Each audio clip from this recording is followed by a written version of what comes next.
The distress beacon came from a dead sector. The sector was not dead in the poetic sense, nor was it abandoned or forgotten. The sector was considered dead from a technical and cartographic perspective. Sector Velomen had been formally decommissioned by the galactic continuance 17 orbital cycles ago, after the Dreth collapse rendered its gravitational lanes unstable. No ship filed routes through it. No colony maintained coordinates inside it. Navigation systems across 4 quadrants automatically rerouted anything that came within 40,000 kilometers of its boundary. So when the beacon fired, nobody moved. The signal sat in Continuance's emergency queue for 6 standard hours before a low-ranking communications clerk named Savitho noticed it hadn't been auto-flagged, auto-dismissed, or auto-assigned. It had simply sat there, blinking with quiet insistence, because the system didn't know what category to put it in. Savitho were a species that processed information through a secondary nervous system located in their elongated neck ridges. When she read the signal's origin coordinates, her neck ridges went flat against her spine. A Velhari's ridges flattening was the physiological equivalent of a human's stomach dropping. She forwarded the signal up the chain with a single annotation. This is not possible. I am forwarding it anyway. The signal reached Commander Orithfun of the Continuance Response Division 3 hours later. Orithfun was Gillespie, a species with 4 eyes arranged in a horizontal band across a wide, angular face, each eye capable of independent focus. It gave his kind the ability to read 4 documents simultaneously, which was useful in bureaucratic settings and deeply unsettling to anyone who tried to have a personal conversation with him. He was reading the signal with all 4 eyes when his adjutant, a young Velhari named Presenko, entered his office. It's authenticated, Presenko said before Orithfun could ask. Twice. The signal carries a Tier 1 distress cipher that hasn't been issued since the Cohesion Wars. The cipher itself is technically obsolete. We don't even manufacture the hardware that generates it anymore. Orithfun's 4 eyes converged, all of them fixing on the same point for the first time in years. Where did they get an obsolete cipher? That's the part that concerns me most, sir. The signal wasn't just a distress call. It was a specific, articulate message that had been compressed into beacon format with extraordinary precision. Whoever sent it understood how beacon compression worked well enough to squeeze full sentences into a format usually reserved for numeric codes. The message, once decompressed, read, "We are the crew of the research vessel, Continuance Archive 7. We have been held in Velomen for 16 cycles. We are alive. We are not alone. The object sharing the sector with us is not cataloged. It is not aggressive. It is afraid. Please do not send weapons. Send someone who understands fear. 16 cycles." Orithfun set the document down with a care that suggested he was afraid of what might happen if he moved too quickly. Sector Velomen had been decommissioned 17 cycles ago. Continuance Archive 7 had been declared lost. Crew presumed dead. 14 cycles ago. Who do we have? He said slowly. Who understands fear? Presenko was quiet for a moment. Then, the Continuance doesn't employ xenopsychologists anymore. Budget reductions. The closest equivalent would be, don't say it, a human consultant. Orithfun closed all 4 eyes simultaneously, which is a Gillespie equivalent of a very long sigh. Send the request, he said. And Presenko, don't put it in the official system. Please file it under maintenance consultation. Sir, because if the Council finds out we're sending a human into an uncatalogued contact scenario without a weapons escort, they will shut it down before it starts. And that crew has been alive in a dead sector for 16 cycles. He opened his eyes again. All 4 of them. They asked for someone who understands fear. I want to honor that. Her name was Dr. Mara Voss, and she had not slept well in 11 years. The incident on Vest Station, described by the official Continuance report as a xenobiological containment failure, and by Mara herself as the day I learned that the scariest thing in the universe isn't violence, had left her sleepless for 11 years. She was 39 years old, of medium height, with a stillness in her posture that came from a long practice of staying still when her instincts told her to run, not from calm. She had dark circles under her eyes that she stopped trying to conceal around year 3. She wore her brown hair pulled back not for aesthetics, but because she'd once made the mistake of leaving it loose during a field observation, and it kept bore her a small, harmless, intensely curious creature, had become extremely interested in it at a critical moment. She was a xenopsychologist. Specifically, she studied fear. She did not study the mechanics of fear, such as its neurochemistry or the evolutionary pressures that produced it. Other researchers did that work, and they did it well. Mara studied fear as a language. Mara posited that fear was not merely a reaction, but rather a mode of communication, suggesting that when a creature experienced fear, it was attempting to express something that its other communication systems were unable to express. This idea had made her very unpopular in academic circles and very useful in the field. She was in her small rented room on Continuance Station 12, annotating a research paper she'd been annotating for 3 months without finishing it when the message arrived. It came through a channel she hadn't used in 4 years, a private consultation routing that the continuance maintained for contractors they didn't want officially listed. Maintenance consultation, the header said. She almost deleted it. She had an arrangement with herself. If a job came through the unofficial channel, it meant something was wrong with the official version of the job, which meant she should ask more questions before accepting. She had accepted 3 such jobs without asking enough questions. The incident on Voss Station had been one of them. She read the message 3 times. Then she read the attached signal from Continuance Archive 7. She sat with it for a long time. Please do not send weapons. Send someone who understands fear. She opened a reply channel to Orthfun's office. I have 2 conditions, she said, before his adjutant could speak.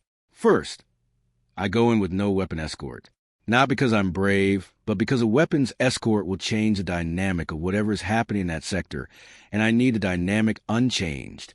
Second, I want the full mission file on Continuance Archive 7, not the public file, the actual file. Everything the Continuance has. This includes any discoveries made prior to the vessel going dark. A pause. How did you know there was a prior file? Press & Co., he asked. Mara responded. That's because research vessels don't go to decommissioned sectors by accident. They go because someone sent them. I want to know who and why. Another pause. Longer. I'll confirm your conditions with the commander. Press & Co. said. Tell him I'm not negotiating. These are requirements. She paused. And tell him I'll leave in 6 hours regardless of whether he approves them, because whoever is on that ship has been waiting 16 cycles, and 6 more hours is already too many. The full mission file arrived in 4 hours. Mara read it in 2. Then she sat very still for the remaining 2 hours, not annotating anything, not moving, just letting the weight of what she'd read settle into her understanding of the situation. Continuance Archive 7 had been sent to Veloman deliberately. The public file did not claim that Continuance Archive 7 was sent for geological research. It had been sent because 11 months before the sector's decommissioning, a long-range sensor array had detected something in the sector's deep space region, a pattern in the gravitational variance that didn't match any natural phenomenon on record. The Continuance's Science Division had flagged it as possibly artificial. They'd sent a research vessel to investigate before decommissioning the sector. The vessel had gone dark 3 months later. The Continuance had decommissioned the sector as planned, filed the crew as presumed dead, and quietly closed the research thread. Now, 14 cycles later, someone on that vessel was still alive, and they were asking for someone who understood fear. The thing that stayed with Mara, that kept her still and quiet in the 2 hours before departure, was the last line of the internal research file, a notation made by the Science Division analyst who'd originally flagged the gravitational anomaly. The pattern does not resemble a signal or structure. I can best compare it to a suppressed breath. The gravitational lanes into Veloman were genuinely unstable. That part of the decommissioning file had been honest. Mara's navigation system threw warnings for the entire approach, not with the steady alarm tones of real danger, but with the stuttering, uncertain pings of a system that didn't know how to categorize what it was reading. She flew manually for the last 80,000 kilometers. She didn't fly manually because she was a better navigator than her ship's computer. She wasn't, but rather because she craved control. It was a coping mechanism she'd identified in herself years ago and had chosen not to eliminate. The feel of manual controls grounded her attention in the physical present, which was useful when her mind wanted to run ahead of her in worst-case scenarios. Veloman was beautiful in the way that dangerous places often are, The gravitational instability had, over 17 cycles, caused the sector's debris field, tiny particles and ice pieces, to spread out in a strange way, forming slow, tilted orbits that reflected starlight and created long, pale ribbons against the dark background of the sector. It looked like something between a painting and a bruise. Continuance Archive 7 appeared on her sensors at 60,000 kilometers. The vessel was intact. That was the first surprise.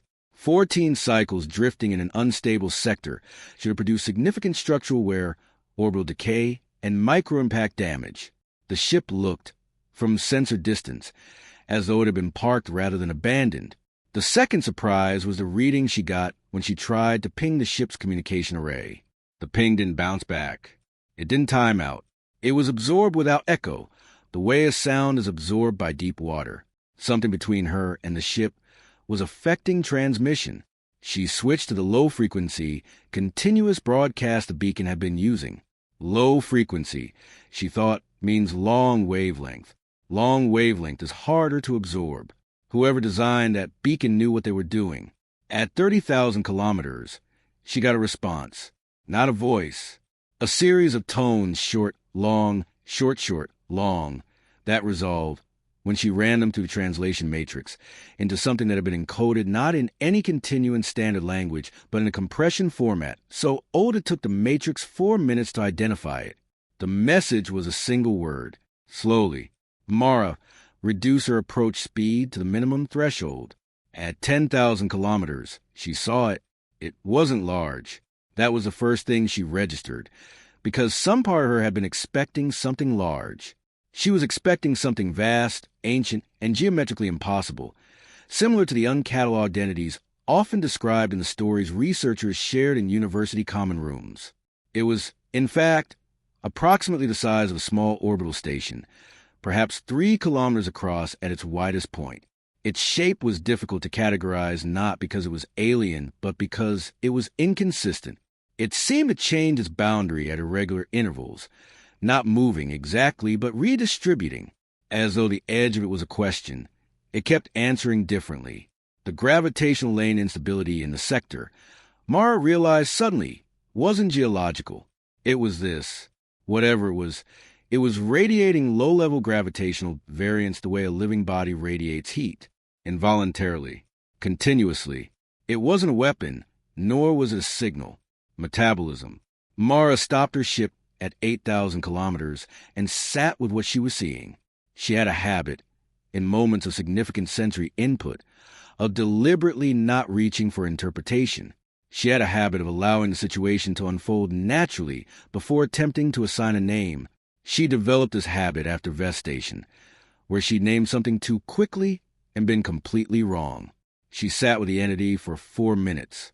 Then she said to the open broadcast channel, "I'm Dr. Mara Voss. I'm a researcher. I'm alone. I'm not moving closer until someone tells me what I'm looking at." A long pause. Then a human voice, dry, careful, carrying the specific texture of someone who had not had a real conversation in a very long time, said, "No one knows what you're looking at. That's been the problem for 16 cycles." His name was Dr. Aaron Chun. He had been the lead researcher on Continuance Archive 7, and he was now, after 14 cycles of unexpected residence in Velomen, its only living crew member. He told Mara this without inflection, in the same dry, careful voice, as though he had rehearsed for a long time how to deliver unbearable information in a way that didn't break the conversation before it could become useful. "There were 9 of us," he said. "The others, it wasn't the entity. I want to be clear about that first.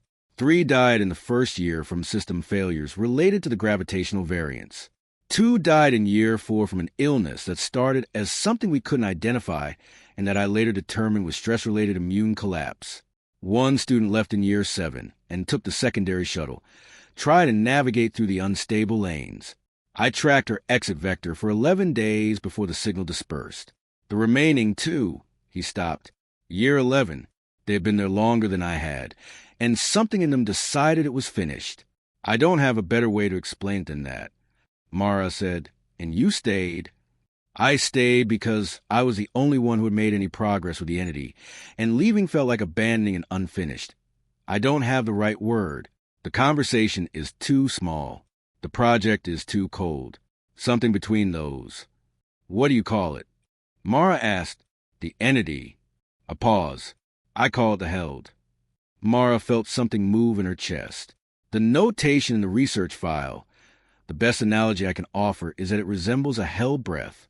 Why the hold? She asked, though she thought she already knew. Because that's what it's doing. It's holding something. I took 9 cycles to understand that the gravitational variance, the way it distributes its mass, and the inconsistency of its boundary aren't behaviors. They're symptoms. It's been holding something for a very long time, and holding it is costing it. What is it holding?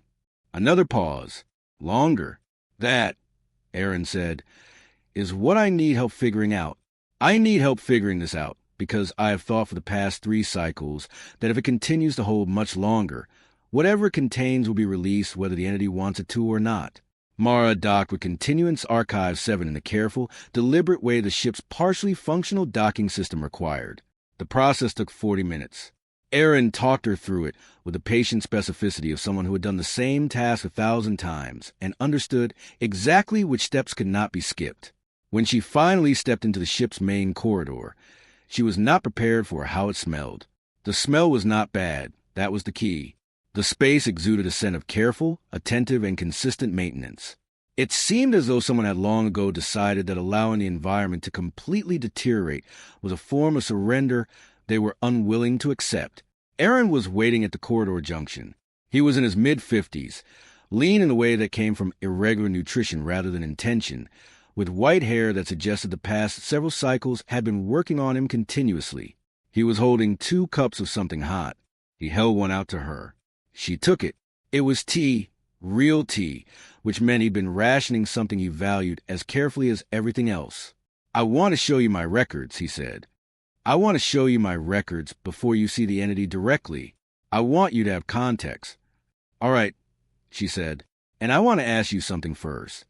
He looked at her with eyes like those of someone accustomed to watching something in the middle distance for long periods. What do you think fear communicates? Mara considered the question, which deserved a thoughtful response. I think fear communicates the location of the boundary, she said. The exact place where what a creature can hold meets what it cannot. Aaron was quiet for a moment. Yes, he said. That's it exactly. Come see what I found. Aaron's research logs filled 47 physical notebooks and a data archive that he had maintained, backed up, and cross-referenced with a rigor that Mara found both impressive and quietly devastating. This was the work of someone with nothing but time and a need to make the time mean something. He walked her through the first 3 notebooks in person, explaining his notation system, his methodology, and the framework he'd built for observing an entity that had no precedent in any catalog xenobiology. His central finding, arrived at after 9 cycles of patient observation, was this: the held communicated exclusively through variance. The held did not communicate through sound, light, or electromagnetic signals.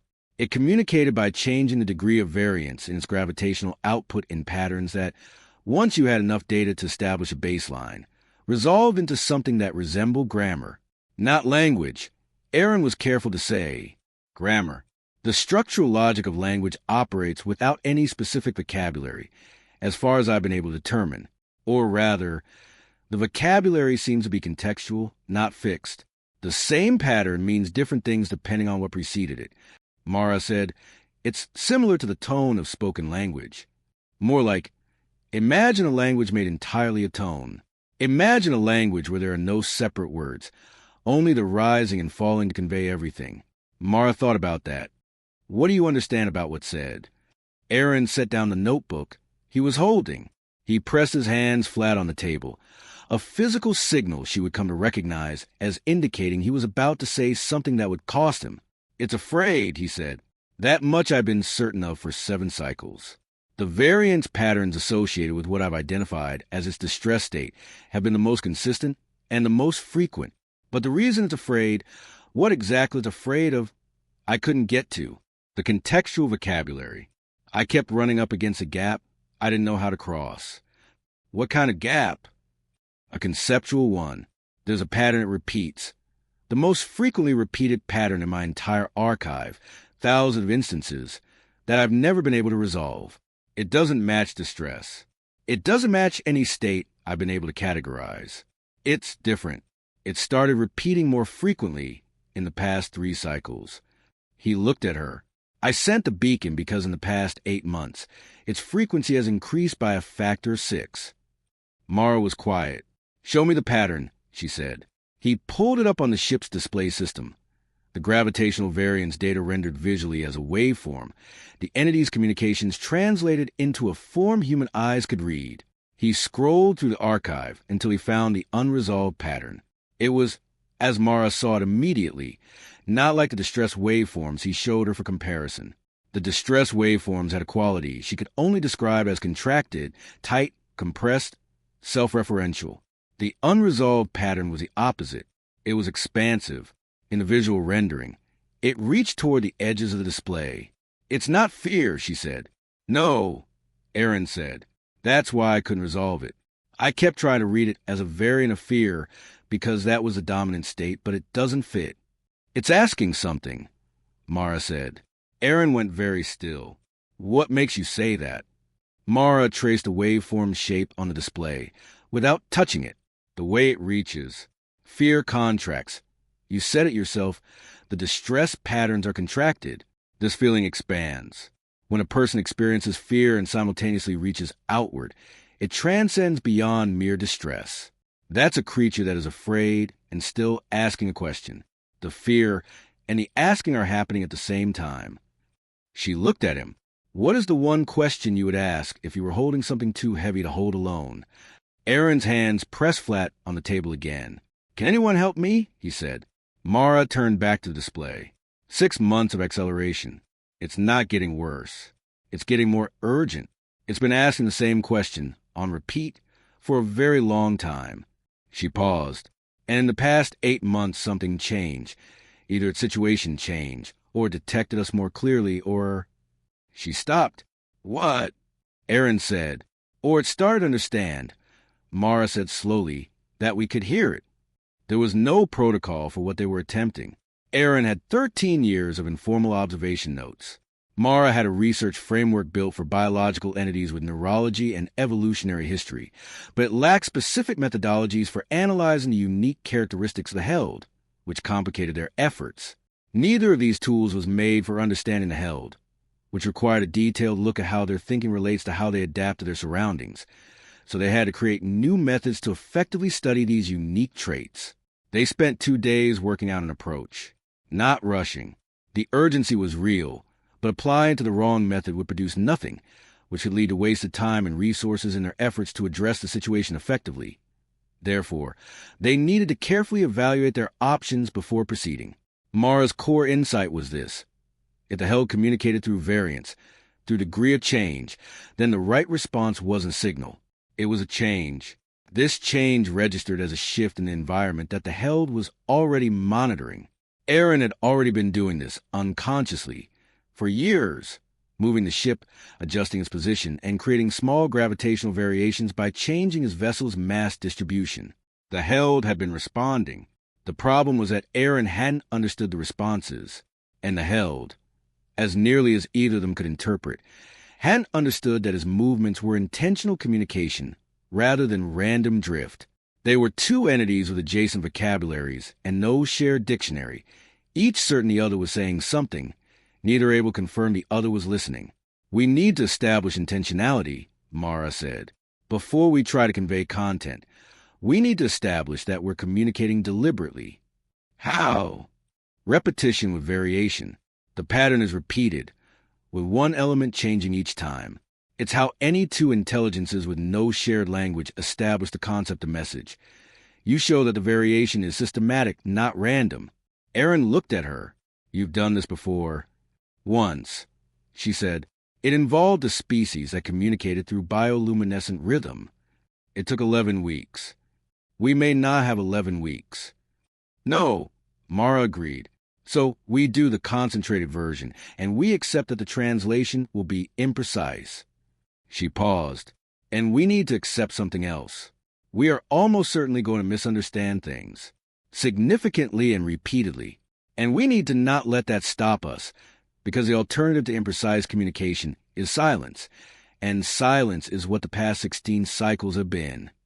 They began with the ship's attitude thrusters, the smallest, most controllable source of gravitational variance available to them. Aaron handled the controls. Mara dictated patterns based on what she'd observed in the Held's own communication archive, which included various signal sequences that could be used to manipulate the ship's thrusters effectively. Short pulse, long pulse, short pulse, long pulse. The sequence was repeated 4 times. Then the same sequence is repeated with the last element changed. They waited. For 11 hours, nothing registered beyond the Held's existing variance output, its ongoing background rhythm, the equivalent of a body's resting breath. Then, at hour 12, the variance shifted, not dramatically. The shift was not even noticeable if you weren't watching the sensors with the specific attention that comes from 13 years of practice. But Aaron saw it immediately. His posture changed, the careful stillness he'd maintained for hours giving way to a mix of excitement and fear. It answered, he said. His voice was very quiet. The response was their sequence, reflected back. Not perfectly. Some elements are distorted by the medium, the way a voice sounds different in a reverberant space, but recognizably their sequence, with one element changed. Mara had changed in the original, a different one. It's not just confirming our signal, Aaron said. It's modifying it. It's participating, Mara said. It understood the format. We sent, here is a pattern, and here is that pattern with one change. It replied, I understand pattern plus change, which refers to a pattern with an additional modification, and here's what I change. She looked at the sensor data. At the element, the hold had altered. It changed the interval, she said, between pulses. It made the space between the patterns longer. Aaron was quiet for a moment. Slow down, he said softly. It's telling us to slow down. They slowed down. What followed over the next 4 days was something Mara would spend years trying to accurately describe and never quite manage. It was not a conversation in any familiar sense. It had no subjects and predicates, no vocabulary items with fixed reference. It was closer to 2 musicians finding a rhythm together. Each responded to what the other had just played, each adjustment carrying information about what had been understood and what remained unclear. By the end of the first day, they had established a deliberate signal, acknowledgement, and what seemed to be the concept of negation, a specific variance pattern the Held produced when it was indicating that their interpretation of something was incorrect. The negation signal appeared often. They were wrong about many things. They were wrong, it seemed, about the Held's fundamental relationship to the sector. At some point, Mara had assumed it was trapped here, and the Held's response to that assumption was a sustained, complex negation pattern that lasted for almost an hour. Not trapped, Mara said. Present by choice? The Held's variance shifted. Not negation, not confirmation, but something between them. Not choice, Aaron said. Not in our sense of it. Something more like obligation? Not quite negation. A long, complex response. Obligation to what? The response to that question filled their sensors for 3 hours. The response was extensive and far-reaching, possessing the unique characteristics of the unresolved pattern Aaron had been observing for 7 years. Mara had named the asking pattern. After completing the 3-hour response, they spent an extended period analyzing the data. I think, Aaron said carefully, it's responsible for something. Not a choice, not a trap. It inherited or acquired responsibility that it cannot relinquish. Responsible for what? He pulled up the visual rendering of the 3-hour response. That's what it's been asking us. On the 5th day, the Held did something it had not done in the 14 cycles Aaron had been observing it. It moved. Not far, not dramatically. It shifted its position by approximately 200 kilometers toward the ship, and as it did, the variance patterns changed. The background metabolic rhythm that had been Aaron's constant backdrop for over a decade modulated into something different. The shift felt, in the pattern grammar they had been constructing, like an invitation. Or, Mara thought, as if a door were opening. It wants us to observe something, Aaron said. Yes. Mara was already recalibrating the ship's sensors for closer range reading. And I think I know what, the pattern that followed the movement. That was the first time we've seen that configuration without the asking question structure attached. What does it mean without the question structure? I think, Mara said slowly, it means here. Just here. Look here. They looked. What the sensors showed at close range was not what Mara had expected. She had expected, based on Aaron's description of the held as containing something, to find evidence of external pressure, the entity holding back something that was pressing outward, a containment structure. What she found was the opposite. The held was generating, at its center, a region of extraordinary stability, in a sector defined by gravitational variance. It had, at its core, produced a pocket of complete stillness. The center lacked the variance that characterized the rest of the entity, that defined its metabolism, its communication, and its presence, resulting in a unique stability that contrasted sharply with the surrounding turbulence. The entity's continuously turbulent self surrounded a perfect gravitational calm, approximately 40 meters across, on all sides. It's not holding something back, Mara said. Her voice had gone quiet, as voices do when understanding arrives unexpectedly. It's protecting something. Aaron was staring at the sensor data. What's inside the calm region? She refined the sensors further. The calm region wasn't empty. It contained a low-density, light and non-energetic substance. The density was roughly equivalent to the weight of a large book. The calm region's stillness rendered direct imaging impossible. I don't know, Mara said, but I think, Aaron, I think whatever's been asking about, it's been asking about this. Not what's holding it. What's in what it's holding. She turned to him. It's been protecting something it doesn't understand. For how long has it been here? Aaron shook his head slowly. The gravitational lane degradation in this sector started at least 300 cycles before we decommissioned it. The continuance research that found the anomaly estimated its origin at 800 to 1,000 cycles ago. 1,000 cycles. It's been protecting something it doesn't understand for 1,000 years, Mara said. And it's been asking, for as long as anyone's been close enough to hear, if anyone can tell it what. The communication on that fifth day was different in quality from what had preceded it. The vocabulary they'd built, imprecise, contextual, riddled with gaps, was sufficient to convey the shift in understanding. When Mara introduced the concept, we saw what you protect. The held response was the longest and most complex sequence it had produced since they'd begun, and the pattern she'd identified on the first day ran through the length and complexity of it, again and again, like a thread through fabric. The pattern of reaching, expanding, and outward pointing was present. The question, it wants to know if we can, she stopped, corrected herself, started again. They want to know if we know what to do with it. Aaron looked at her. Does it know? What's inside? I don't think it can perceive the inner calm region directly, Mara said. The calm region is an absence of what it used to perceive. It created a space it cannot see into. She thought about that. It built a shelter that kept the thing inside safe and kept itself from knowing what was there. She paused. It spent a millennium safeguarding an object in a realm it had blinded itself to, because the blindness was part of protection. How do you build something like that? Aaron said, not rhetorically. He genuinely wanted to know, Mara stated. You decided that the safety of the thing was more important than your understanding of it. Neither of them spoke for a while after that. What was inside the calm region was a seed. Mara identified on the sixth day, using a passive resonance method that didn't require penetrating the calm region directly, a technique developed for imaging xenobiological specimens too fragile for active scanning. A seed, not metaphorically, biologically.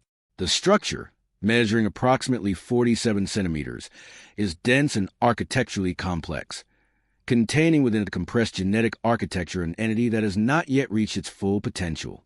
Not an earth seed. It could not be found in any catalog. The structure was so intricate internally that the resonance image appeared less like biology and more like a long, layered, self-referential argument that it had been making to itself for a very long time about what it might eventually become. She showed it to Aaron. He sat with the image for a long time. It's alive, he said finally. It's in a state that's adjacent to alive, Mara said carefully. Preserved by the stillness. The calm region isn't just gravitationally still, it's temporally attenuated. Time is moving slower inside it. Aaron looked up at her. How much slower? I can't measure precisely. But based on the resonance data, she stopped.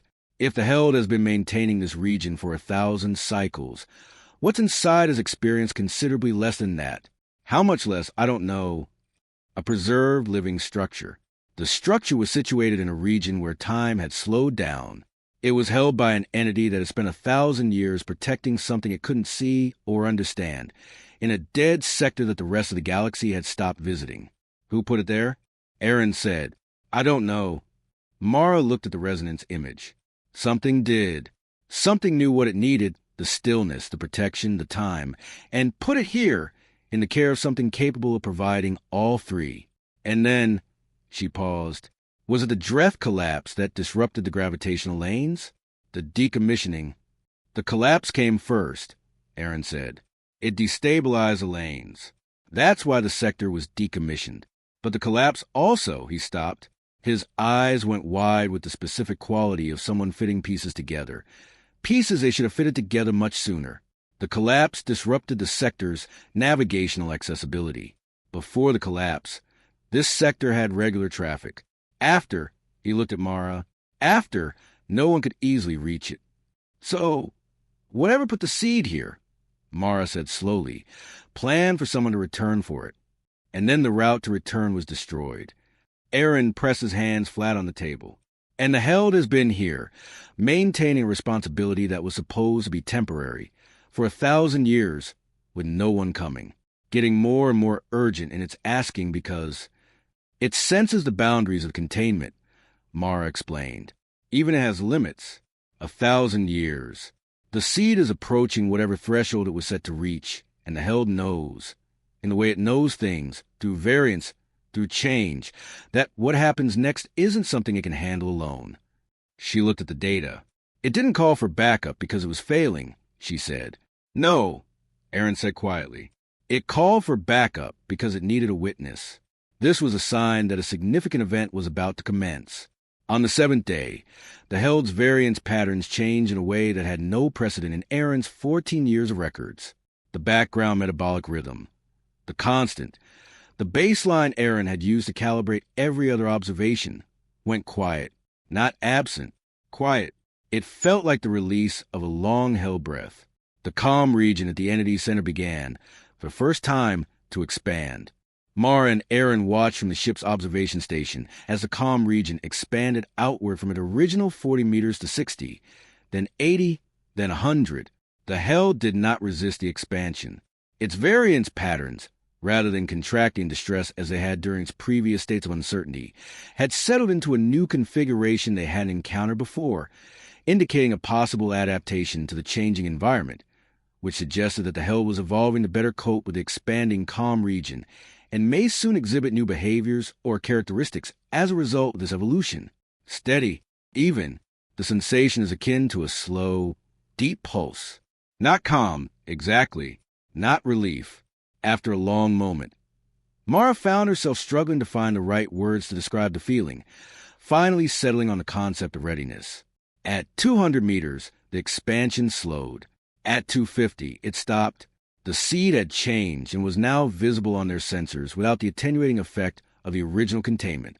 The compressed internal architecture that had made it look like an argument in biological form had begun to unfurl. The term germinating doesn't accurately describe the process. It encompasses not only soil and water, but also the principles of earth botany. It was more like a structure finally becoming what its design always intended, revealing its full potential and functionality as it evolved in response to its environment. The resonance image continued to shift repeatedly. Mara recorded everything. Aaron, beside her, had stopped taking notes. He was simply watching. Is it going to be okay? He said. Not a scientific question, a human one. I don't know, Mara said, which was true, but it's doing what it was supposed to do. Whatever it is functioning as intended in the conditions for which it was designed, because something kept those conditions stable long enough. She paused. That has to count for something. The transformation, if that was a word, took 11 hours. At the end of 11 hours, what the sensors showed was no longer a seed and no longer a structure in a calm region. What was there was a presence. It was small, No larger than the seed had been, but its physical dimensions were now difficult to measure in any conventional sense. It didn't radiate. It didn't signal. It didn't do anything that Mara could record with the tools available to her, such as emitting light or sound. What it did was exist with a quality that she would write about later as having arrived.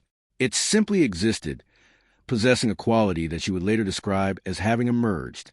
It appeared as if it had been traveling for millennia and had finally arrived at its intended location. The Held's variance patterns changed again. For 3 hours after the transformation, it produced the most complex communication sequence Mara had observed, longer than the 3-hour response on day 2, more layered, and carrying more structural information than she had the framework to fully translate. She recorded all of it. She translated what she could. What she could translate amounted to this: the weight is placed. The holding is finished. What grows now grows in a place that is not mine.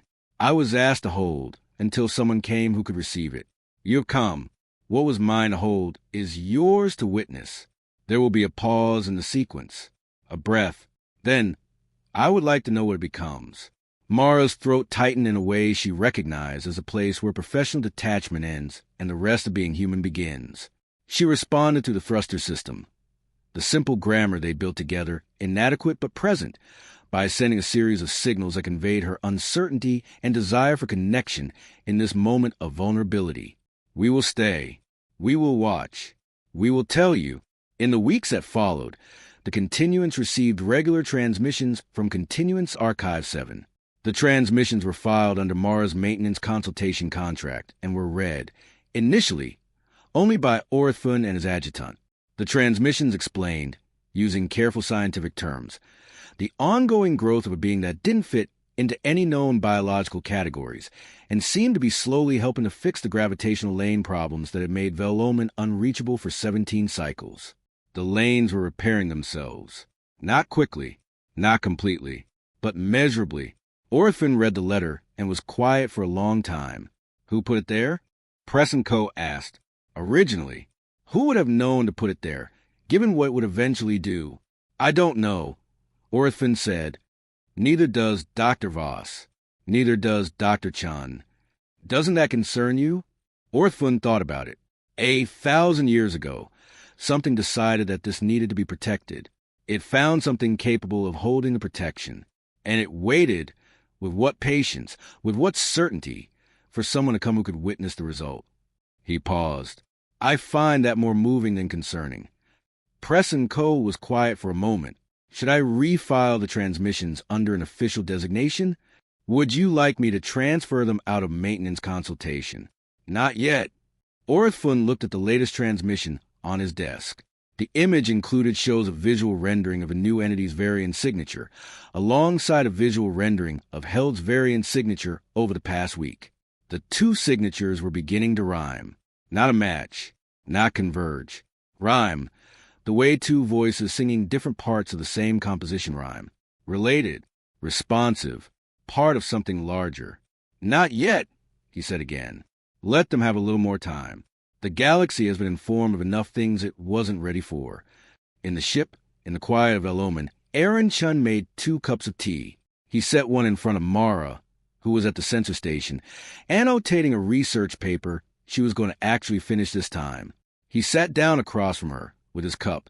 They watched the sensors together. 2 signatures, rhyming. The Held stood in the middle distance, patient and present.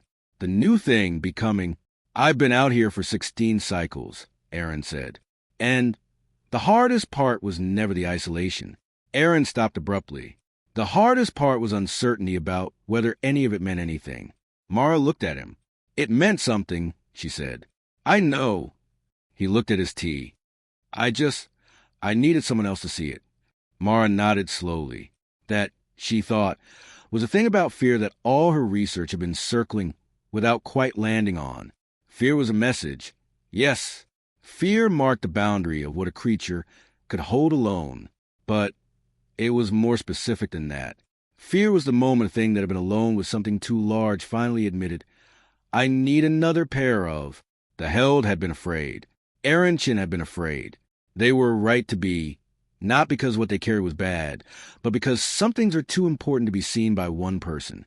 She picked up her pen. She wrote the first line of the paper she was finally going to finish. Fear, in its truest function, is not a warning about what lies ahead. It is an invitation, addressed to no one in particular, and yet somehow, always, to exactly the right someone. It says, I've been holding this alone for long enough. Come and see. And